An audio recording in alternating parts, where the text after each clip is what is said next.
And so we have sort of a continental breakfast. Jason Lacey volunteered to come in early and get that together for us, so we have that for you. Refreshments. So what we'll do now is we'll do our pledge of prayer this morning. Please stand.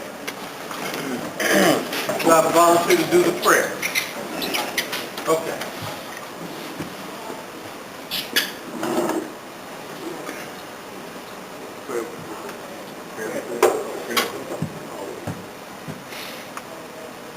Heavenly Father, we just want to say thank you for this morning. Thank you for allowing us all to come here safely. And we ask that you guide us safe path out this way. We also ask that even though we gather together as a group, that if there be any disagreement amongst us, that you allow us to do that, Father, in the right spirit, in the right tone. We ask that you help us, lead us, and guide us. In Jesus' name, amen. Amen. I pledge allegiance to the flag of the United States of America and to the republic for which it stands, one nation, under God, liberty and justice for all. Thank you. I did not lip sync that.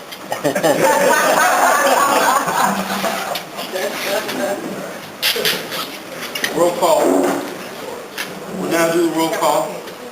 I got it.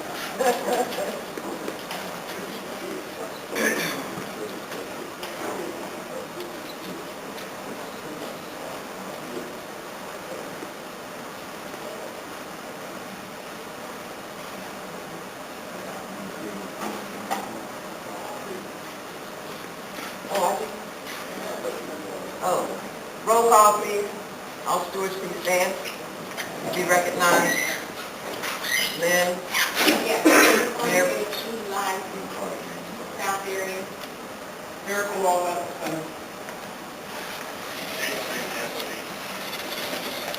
Fred Wood, Medical Center. Tony Brown, Medical Center. Oh, Willis, Medical Center. Nick Pearson, Aberdeen. Marvin Luther, Medical Center. Clap, shovel up. We'll have it.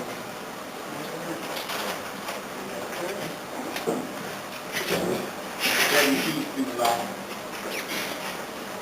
To be assured Secretary of State.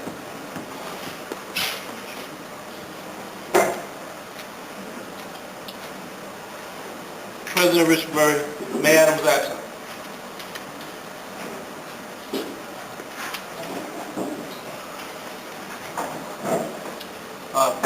Due to the absence of the Secretary, I'll try to take care of this business first of all.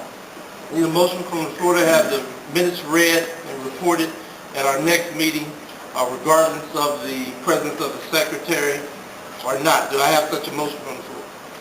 Wayne Crawford. Do I have a second? Tony Brown. All in favor of said motion, please signify by saying aye. Aye. All opposed, same sign, please. Motion is passed.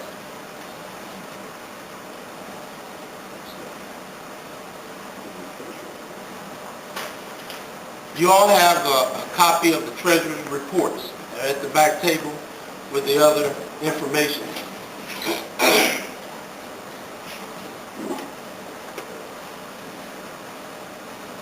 Anybody need a copy? You all have a copy? All right. Questions, comments, concerns? I apologize. About the report of the Treasurer.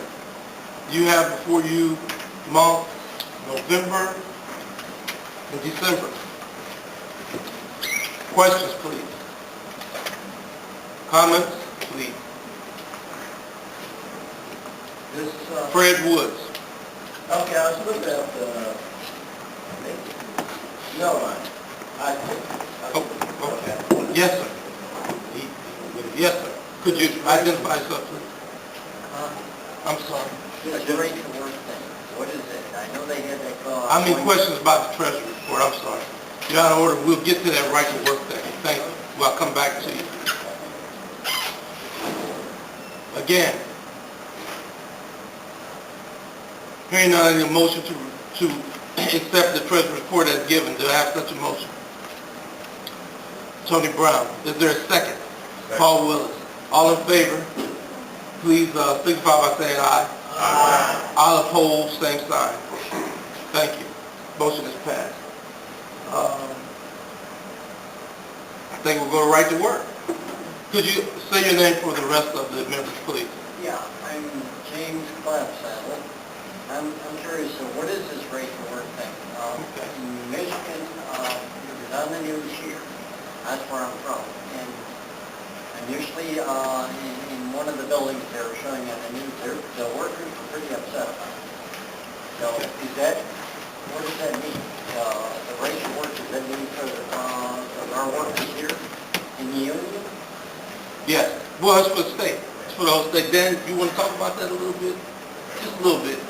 Dan brought us this information, and I'm sorry, David. Call him David all the time. Would you just change it? No. David has seen it on the news, and he's seen it other places, and he brought it to kind of talk about it a little bit. So I'm going to have him talk about it a little bit. It's really sort of a historic issue. More than 30 years ago, Ohio passed the collective bargaining law, which set some things in motion. This is to go backwards in that it's similar to SB 5 language that was here in Ohio. Very similar to it, but it's cloaked in that misguided sort of title of right to work, which is really sort of right to rate. As far as workers are concerned and workers' rights. So it's another attempt by the same administration, the same legislation, to kind of strip away the bargaining power of workers, the power to operate in the state. So it's just another kind of crippling thing. Dan, talk about it in a little more detail. I'm sorry. Actually, you hit it right on the nose. This was just brought up to my attention yesterday. There is already a video on the web surfing around the area, and basically it's the same thing as SB5. It's just cloaked to look nicer and sounds a little bit nicer, but it's the same thing as what they wanted to do. They wanted to do away with unions. So this is what this is all about. And they're actually, like I said, it's being pushed primarily by the Republican Tea Party, and they're the ones that started all this. And they started this all this past year, and now they're trying to get all their signatures so they can try to get this on the ballot as an issue. So, and just want to make you all aware that they're going to start, you're probably going to start seeing petitions and people coming up saying, hey, please sign this petition. It's the right to vote, work in Ohio, but basically it's the same. Once again, it's SB 5 all over again. They want to do away with unions. Great. David, when they, and the rest of the union members, when that guys had a couple of at one time they had, one gentleman trying to persuade me to sign a petition and for a scholarship, and what there was a disguise at a bill to pass the casino. So you have to be very careful what you read.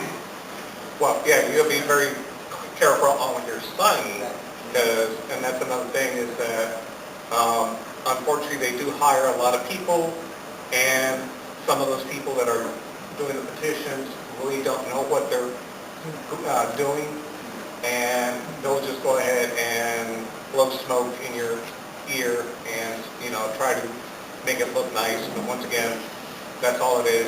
It's SB 5 all over again, trying to get rid of unions. They're disguising it by the name of workplace freedom. Right. Okay. And once again, there is already a YouTube video out there. So if you surf the web, you can bring it up. And I mean, it looks all nice and pretty, and it sounds all real nice and comfy, but that's all it is. You know what the title of the video is? Workplace freedom. Workplace freedom. Yeah. That's on YouTube? It's on YouTube. All right. David. Yeah. One, I don't even know, it's evil the way this thing's titled, calling it right to work and workplace freedom. And the way the Tea Party usually works is they get people so angry they can't think straight. So people who haven't joined unions and don't know what unions are about, don't know what the union is trying to do, think right to work, I should have the right to work, I should have freedom in the workplace, and they get all upset, and they think unions are the enemy. When you hear unions, unions are upset too. In fact, when they talk about right to work, they often say right to work for less, because it's a calculated means of the Republican Tea Party elements to take the unions apart and eliminate the technical way that unions protect themselves by getting everybody to join and approaching things with solidarity. The Tea Party might come up to somebody who hasn't joined a union yet, and you should have the right to work without joining a union. You don't want to be forced to join a union. These days, people don't want to be forced to do anything because they're being forced to do a lot of things because of a bad economy, because of their employer. So right to work, anything with the word freedom kind of appeals to us, even if some two-headed guy approaches you with a freedom pitch, you're going to go with it. Or a right to work pitch, you're worried about your job, you're going to go with it. So it's a typical, kind of like SB 5, it's the confusing people ahead of what's really going on. It'd be a bad thing we'd have to organize against if they ever get organized. I'm surprised to see Josh Mandel even talking on the radio and speaking in public after he got beat so bad in the last election.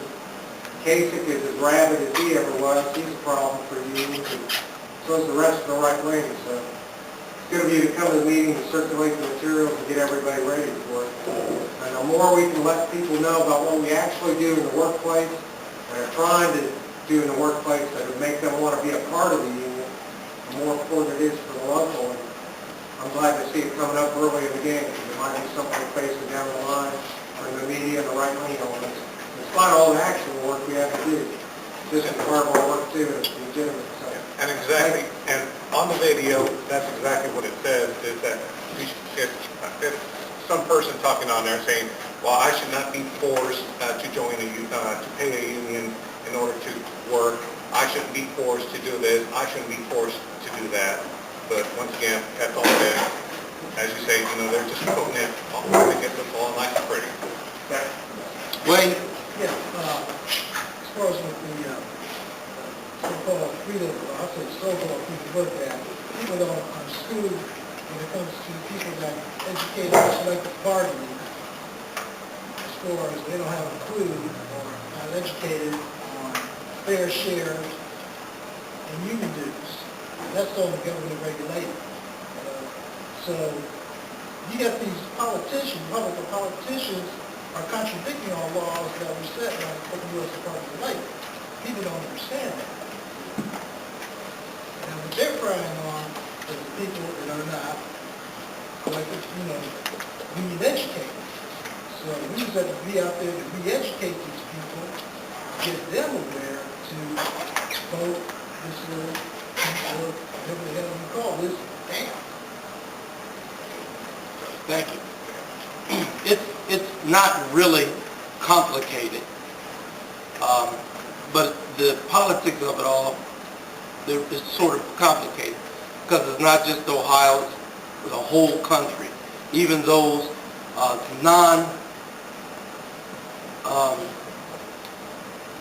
Tea Partiers and those so-called Democrats that have governments burgeoning with deficits lean towards something. And to have to sort of bargain with a organization over wages and benefits and such things, fiscal things, it's a little cumbersome.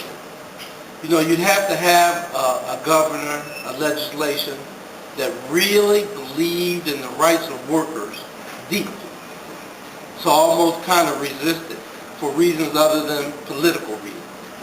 So it's really a difficult thing. So it's not just the Tea Party activists. It's some wavering Democrats. It's some people who are, would like to give up some things to try to help fiscal things go along. But the key is that you have to, as a working force, get less, have less rights for them to be comfortable in what they want to do. You have to do that. And at this point, nobody's willing to do that. There's a struggle afoot to fight against it with the legislators we know are friendly to our causes, and want workers' rights to prevail. I think it was historic when Ohio passed the collective bargaining law. It was historic when the voters of Ohio put down SB 5 and Issue 2. I hate to say it, but we need the same sort of motivation to go forward to put this down too. It's a little early in that they're trying to get it all organized and bluster it up. It's a little late in it for, I think the Ohio collective bargaining law has been in force for about 30 plus years. So it's a little late in that they've been planning to do that actually they've been planning to disseminate these things countrywide for the last 50 years. It looked like it was opportune time during the SB 5 thing, but you know, the collective kind of put that down. And that's what has to happen again. It's going to take probably sort of the same kind of energy. SB 5 is education for some people, so it won't be like we're starting from scratch. You know, we can start from a step just forward from where we were last time. So hopefully, you know, read this literature, try to keep your eye out, and we'll try to boost her up through our communication meetings to talk about it more in some sort of more detailed ways. Mr. Clapsaddle, does that answer any of your questions? All of the collective? I have some reservations about after some of this clears, this political turn. I have an issue about getting more weight in my pocket. So letting some of that clear, I think, is an issue. We can perhaps add something clear, maybe I shouldn't be exact with that. You know, with my wages, maybe after this clears, I'd be interested in that. Who I can talk to about that. You know, just move myself up. These are constant, what department do you work in? I'm at the Ohio Union in Newlands. Okay. I'm a custodial worker. Okay. Well, you can have conversations with any of us, you know, Kevin Key is in your area, and talk about that. But having heard you say that, I just want to say this.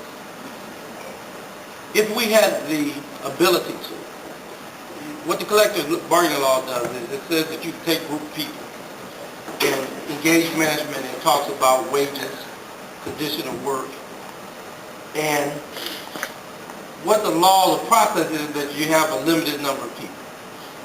And those is limited by agreement. So let's say management says we can have 11 or 12 or 13 or 17, whatever. Personally, I'd like to have the whole group. Because when I hear somebody talk about that, I realize that they don't know that their employer, whether private or public, absolutely wants to get your labor for as cheap as they can. It is never an operation that is conducted in, okay, union guys, you know, we want to give you as much as we can. Won't you take it? And then the union says, no, we don't, the workers don't want that much. They can't have that much. There's an absolute effort to do it as cheaply as possible. And now you're at the Ohio State, the home of Archie Griffin, the Buckeye, the Shoe. They are some of the cheapest. If you don't coach football or basketball, if you're not the president of the university, if your name's not Wexner or Shoemaker, some of the cheapest employers there are, they absolutely try to go to the bottom rung of wage earning every session. It has never been different. Even sometimes, in fairness, sometimes they've talked about, well, this particular classification needs a little more, right? It's based on where they've been able to hire them at the low rate. So they want to edge it up a little more. They seldom, for our group of workers, seldom talk about market. Market being what's the comparative wage around. And if they do, you know, those kind of numbers come from how low can we pay.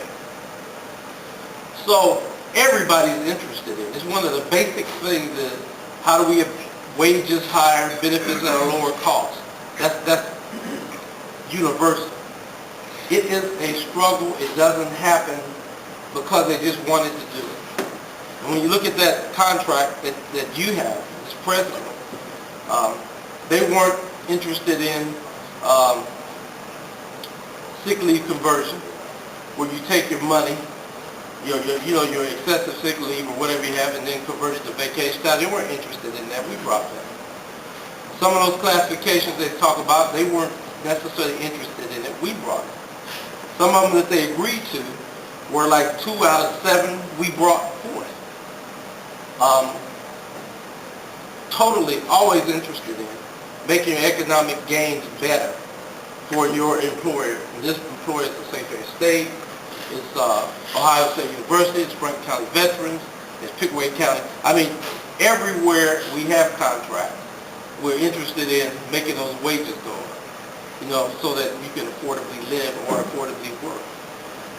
When we talk about a cost of living rate, which the Ohio State doesn't have, we brought that forth. They've never done it in their history. So I think how old are they, 200 years old? Something like that, the university was 145 years old. Never done in their history. We brought it forth. They didn't want to do it at this time. When we talked about some dispute mechanism about pay, they still don't want to do it necessarily. And the little bit that they want to do, they don't want to do it right. It's total resistance on those things. Now, let me define they, because a lot of times I say they, or somebody says they to me, and I say, who are they? When we negotiate with the vice president and some people who talk to the president and some administrators, some HR people. They say, well, this is what we want to do. That's how we come up with the contract. They're going to do this, we're going to do that. And that's the contract. But they seem to have little to no authority to have follow-through from their subordinates. They still resist it, and they allow it to be resisted. So I guess what I want to say in 1,000 words is that we always push forward on wages up, benefits down, expanding some kind of rights where it can be expanded. And it's not a love fest. It doesn't happen just because. It takes a lot of effort to do it, and it's really every one of those units. Even those units where you wouldn't think it'd be a big deal. When we go to Secretary of State, the Secretary of State almost, no matter who they are, with the exception of Bruner, when I was there for TAD, I was there for Blackwell. What does everybody else do? Now Blackwell stepped out a little bit actually to do what he wanted to do, but that was ran by ego. So he didn't really care, but most of them say, well, I'm not giving any more than the other agencies. So if it's lower, that's better, because all I have to really say is this is what the state's doing, this is what I'm going to do. But the university has always maintained they wanted to pay the least that they could. They didn't say we want to pay the least that they could. The number they gave us represented the least that they could. Always interested in that. But the way to get it, if you get it, is to grow. Grow the organization which is there to proffer more wages, not less wages. If there's there are like, I think it's 60,000 employees at OSU. I think it's 60,000. The rights that this little group of about 2,000 have, they won't even give to those other people. It's a farce for them to say, we care about you. I mean, it's not a farce. They care in their own way they care. They care the same way that the slave owners cared about indentured slaves. They wanted them there. They wanted them to work. They wanted the product. They didn't really want to pay them. So they did care. So they fed them because, in order to work, you had to feed them so they had the strength to do the work. But they didn't want to pay them. And you should believe with everything, if there was a way to have the workers at any of their programs just work and not get paid, they do it. They just plain do it. So I'm as interested, and I think everybody in this room is as interested about pay and wages as you are. Maybe more. But you got to have an advocate to do it. And in order to have an advocate to do it, it has to run on a thing called dues. So in the balance, We want you to make more too. Anytime you want.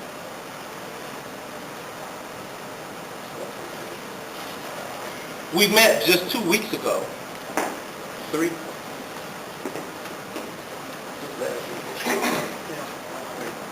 About 3 weeks ago. So there isn't a whole lot of reporting to do.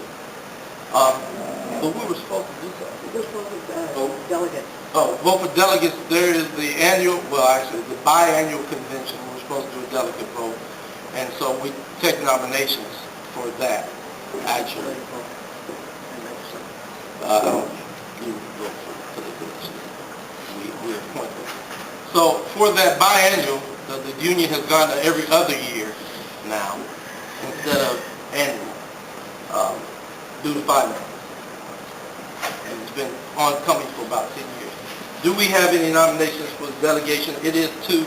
We announced this last month. It's Pittsburgh, Pennsylvania. I think it is 2 days. 2 days? Yes, 2 days at Pittsburgh. Do we have nominations for that? The delegates for that? We are going to have. No. Okay. We're going to have. What is it? 2. 2 delegates. This is for 2 delegates. The votings for 2 or the pollings for 2, and I think we'll take nominations now. Our next meeting is in.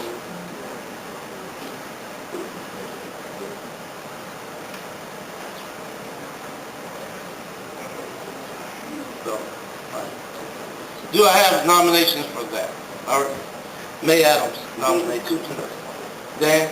Gutierrez? Dave Gutierrez? David Gutierrez, a.k.a. Dan. His twin. David Gutierrez. Do I have others? Tony Brown? No, this is to Pittsburgh. Fred? Okay. Miracle? Can you give the dates again? What is it? April 22nd, 23rd. April 22nd and April 23rd. Lynn Cornigan? Sunday the 21st is a travel day.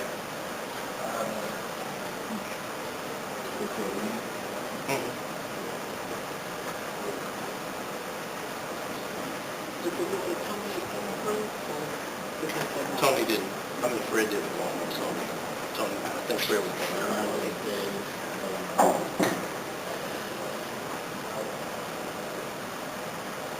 Okay. And that's it. Could you read off? Okay, David Gutierrez, Lane Cornigan. Can you read off so they can hear? Okay. What did you say? Oh, did Tony say no? Tony said no. I'm sorry. Let's make sure. Tony. Tony, did you say no? Pittsburgh. Pittsburgh. Yes, I'm interested in the DC. I was nominated.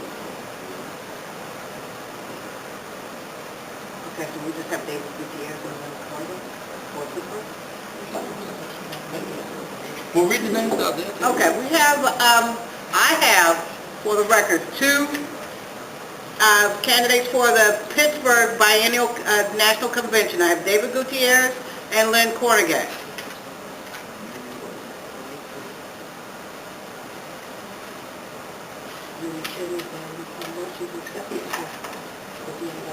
All right, those are the 2.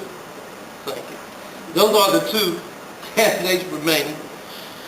So there's no need to poll. I need a motion to have those be the 2 additional delegates for Pittsburgh. Is it Tony Brown's motion?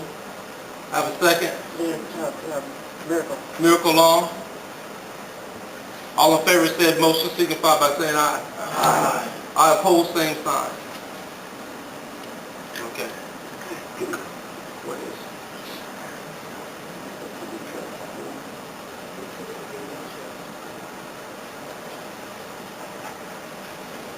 I'll take just Q&A now. Oh, well, wait a minute. Is there old business? Old business.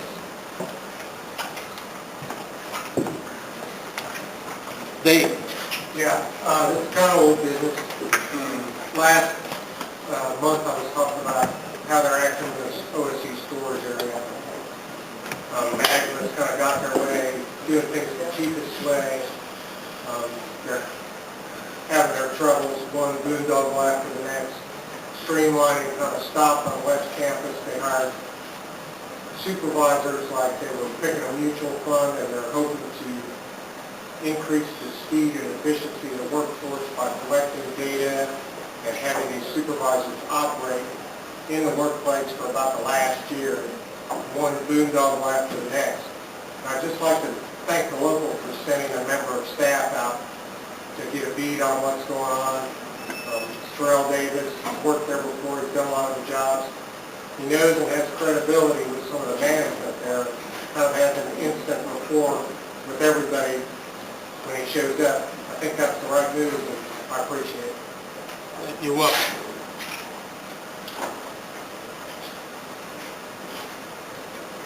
New business.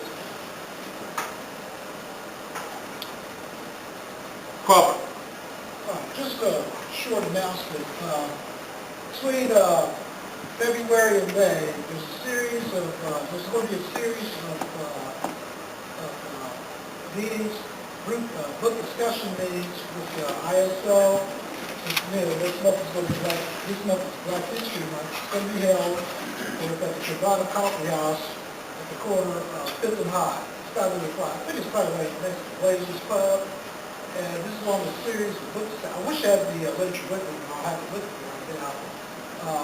It's going to be with the ISO. Yes, he's the International Social Service Organization. It's headed by Pranab Johnny, who's a English professor at OSU.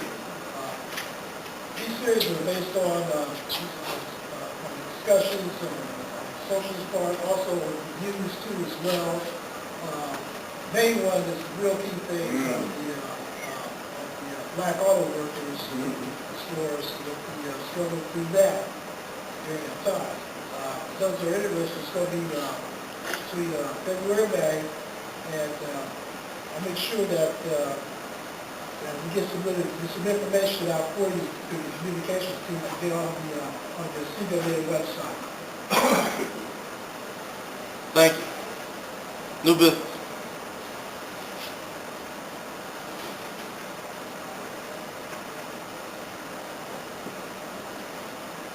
Hearing none, I need a motion from the floor to have the drawing and then adjourn. Is there such a motion? Miracle Law. Is there a second? Paul Willis. All in favor of said motion signify by saying aye. Aye. I oppose. All oppose. I said I oppose. All opposed, the same sign. Motion is passed. We will stand adjourned after the hearing. After the drawing. Everyone have a ticket.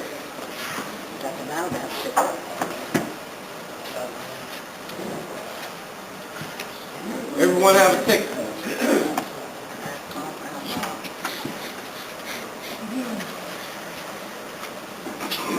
The last four numbers are 0, 0, 9, 6, 0, 0, 9, 6. Dwayne Jones. How do you spell that? D-W-A-I-N-E. I believe D-W is separate.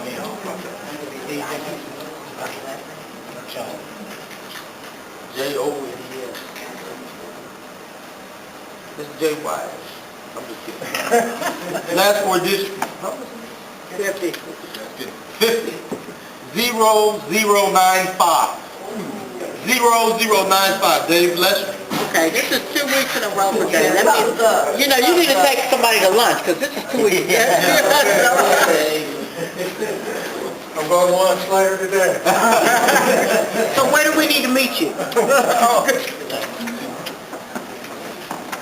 White Castle. You know, you are so wrong. You are so wrong. He's buying nothing but the best for it. Last four digits, 0, 0, 8, 7. 0, 0, 8, 7. Roger King, I think. Let's see if I'm right. Roger? Yeah? I know your name now. Did you do last week? Did you do last 2 weeks ago? No, 2 months ago? No. No, he's lucky guy though. He gets the review. That's 75.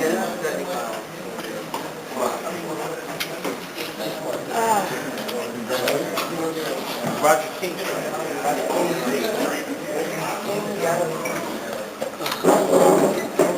We stand adjourned at 8:26. Thank you. Good morning.